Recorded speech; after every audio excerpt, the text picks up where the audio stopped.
kababayan, pag-uusapan din natin ang isa sa mga inaamag na senador. Oo.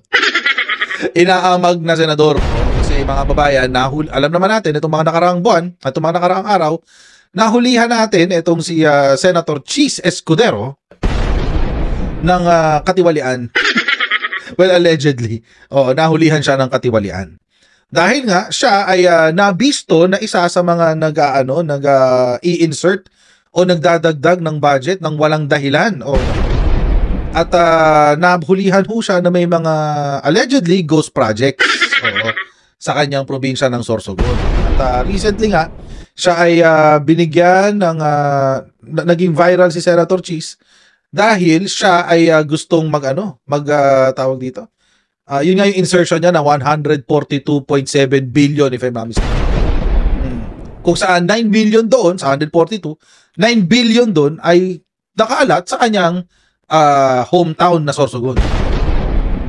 So mukhang nakakakita na tayo ng dito, ng katiwalian, kawalangyaan at kung ano-ano pa. Oo. Ngayon mga kababayan, merong bagong pasabog. Ano naman tong bagong pasabog mga kababayan? Ang bagong pasabog mukhang yung best friend, yung kaibigan, kababayan at campaign contributor ni Chis Escudero na si Lawrence Lubiano ay in-interpellate sa kamera kahapon mga kababayan. At nakakatawa lang tong interaction na to kasi he is more than willing to provide as much information as being asked. Oo. Mukhang bidang-bida. Very, very confident siya sa kanyang mga sasabihin. Siguro kasi nakausap na si Chis Escudero. But anyway, mga kababayan, ito nga ang naging balita tungkol dyan sa Kamara de Representante, yung kanilang TRICOM meeting na nakatutok sa mga alleged corruption sa flood control program. Anong sinabi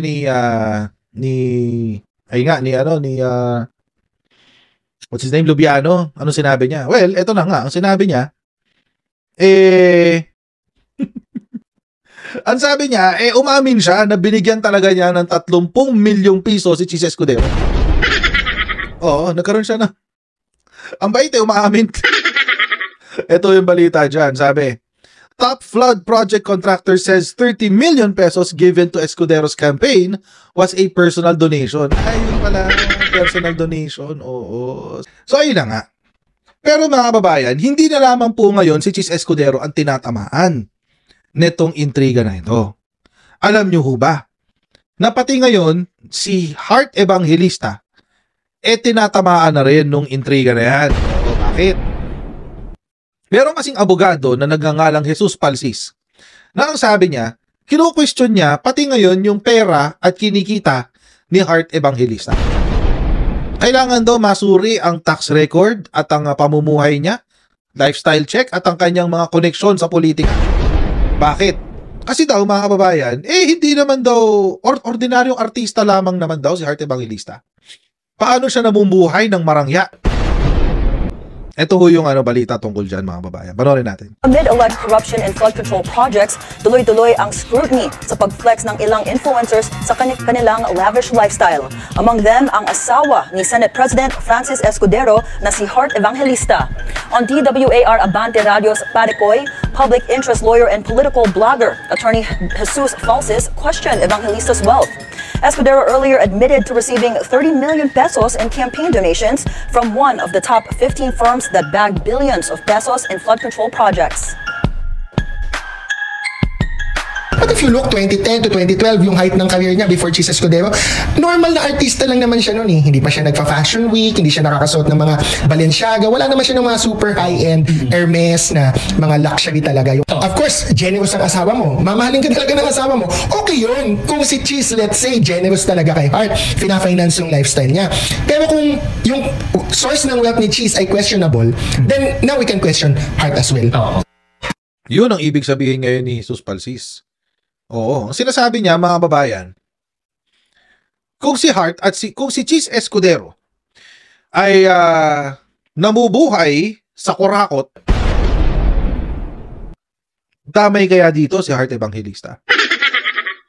At hindi na to. Palalim na ng palalim. Kung si Chis Escudero daw ay namumuhay at yumayaman dahil sa mga pabor at sa insertions sa kickback ba? Siya ho ay yumayaman dahil sa kickback sa insertions ng flood control projects. Paano kaya si Hart? Paano kaya si Hart, mga kababayan? Alam niyo, mga kababayan, medyo mahihirapan tayong ikabit si Hart Evangelista dyan.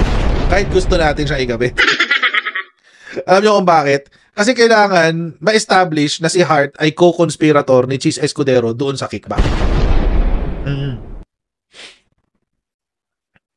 Kailangan ma-establish ho yun. At may mga elemento ho na dapat ma-fulfill. Oo, may mga elemento. Dapat merong agreement na gagawa sila ng krimen. In-execute nila yung tawag dito, yung kanilang agreement, and the crime was done in concert. Ibig sabihin, nagtulungan sila. So, medyo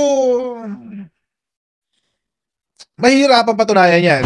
Pero kung sasabihin natin